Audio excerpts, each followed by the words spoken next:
اگر کوئی آپ کو راستہ نہیں دیتا، آپ اسے راستہ دے دو۔ جوانی کے فیصلے جوانی میں ہی بھلے لگتے ہیں۔ سکون آپ کی ذات سے باہر کسی جگہ کا نام نہیں، بلکہ اسی جگہ کے اندر خوش رہنے کا نام ہے۔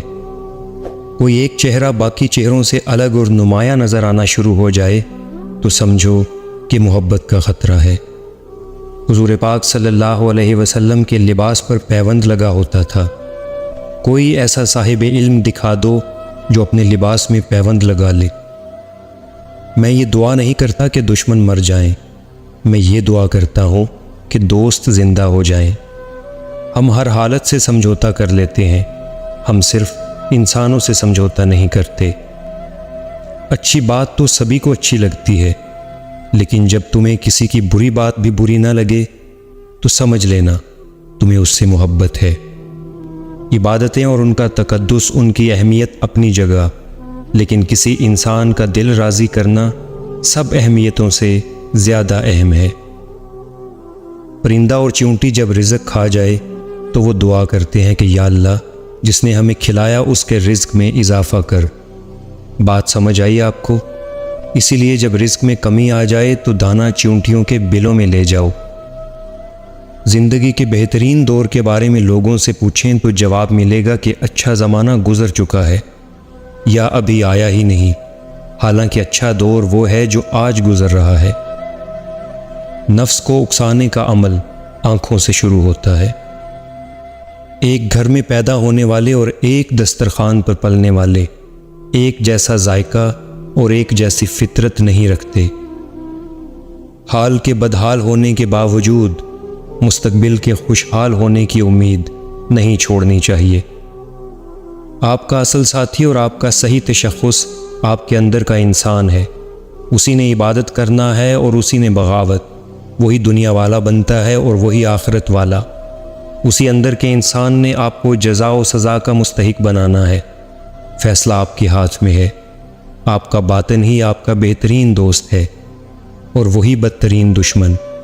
آپ خود ہی اپنے لیے دشواری سفر ہو اور خود ہی شادابی منزل۔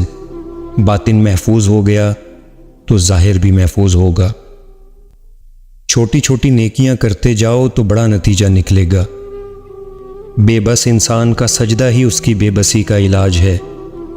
خاک ہو جائے وہ مرتبہ جو دوسروں کے لیے مفید نہ ہو۔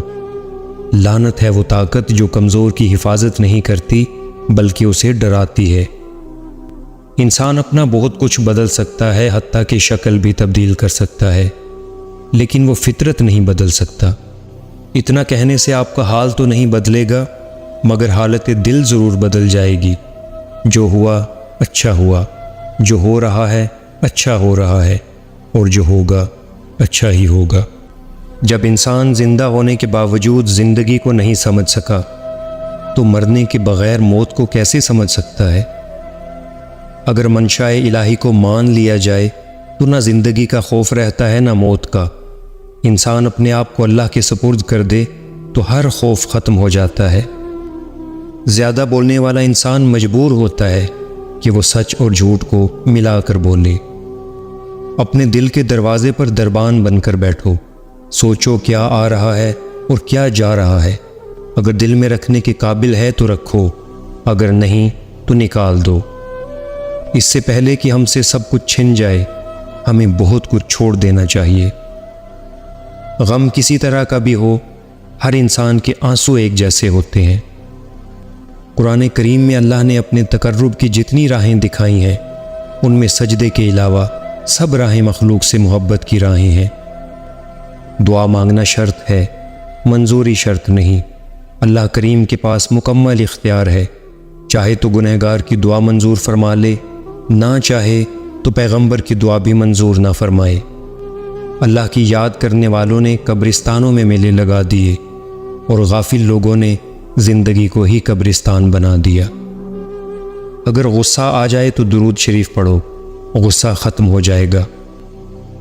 یا اللہ مہربانی فرما، ہمیں زیادہ عقل سے بچا، ہمیں وہ عقل دے جو تسلیم و رضا میں جائے، ہمیں وہ دوست دے جو منزل تک ہمارا ساتھ دیں، ہمیں وہ نسبتیں عطا کر جو تجھے منظور ہیں۔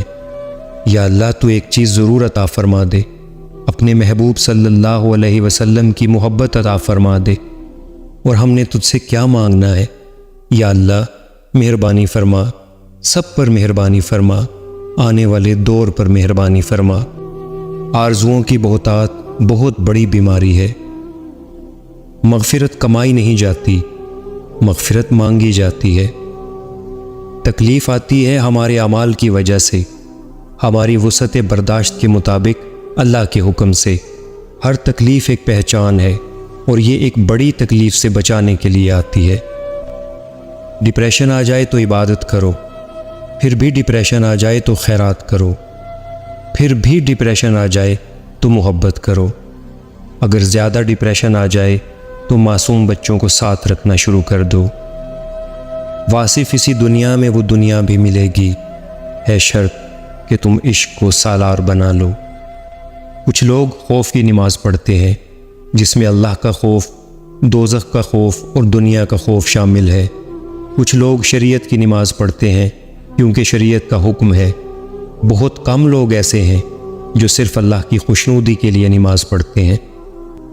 اگر صرف عبادت اللہ کے تقرب کا ذریعہ ہوتی تو انسان پر زندگی کے دیگر فرائض عائد نہ کیے جاتے۔ آپ تلاوت کرنا شروع کر دو تو ڈپریشن ختم ہو جائے گی، درود شریف پڑھنا شروع کر دو تو ڈپریشن ختم ہو جائے گی، اللہ کے آگے سرنڈر کر دو تو ڈپریشن ختم ہو جائے گی۔ قبول کرنے سے پہلے جو مرضی تحقیق کرو، مگر جب قبول کر لیا تو نبھا جانا ہی کمال ہے۔ صرف بزرگوں کی یاد بنانے سے بزرگوں کا فیض نہیں ملتا، بزرگوں کے بتائے ہوئے راستے پر چلنے سے بات بنتی ہے۔ سوچنے والوں کی دنیا دنیا والوں کی سوچ سے الگ ہوتی ہے۔ کشتی ہچکولے کھا رہی ہو تو اللہ کی رحمت کو پکارا جاتا ہے، جب کشتی کنارے لگ جائے تو اپنے زور بازو کے قصیدے پڑھے جاتے ہیں۔ بہت کم انسان ایسے ہیں جو اپنے حاصل کو رحمت پروردگار کی عطا سمجھتے ہیں۔ ہر عبادت کی قضا ہے، لیکن انسانی دل توڑنے کی کوئی قضا نہیں۔ مقصد مر جائے تو انسان مر جاتا ہے۔ بے مقصد زندگی چاہے کتنی ہی طویل کیوں نہ ہو، موت سے بدتر ہے۔ یہ بات انسانی سمجھ سے باہر ہے کہ انسان ہار جائے لیکن مقصد جیت لے، جیسے میدان کربلا میں جنگ ہار گئی لیکن مقصد جیت لیا گیا۔ آج کے مسلمان کا المیہ ہے کہ اسے اللہ سے زیادہ غریب ہونے کا ڈر ہے۔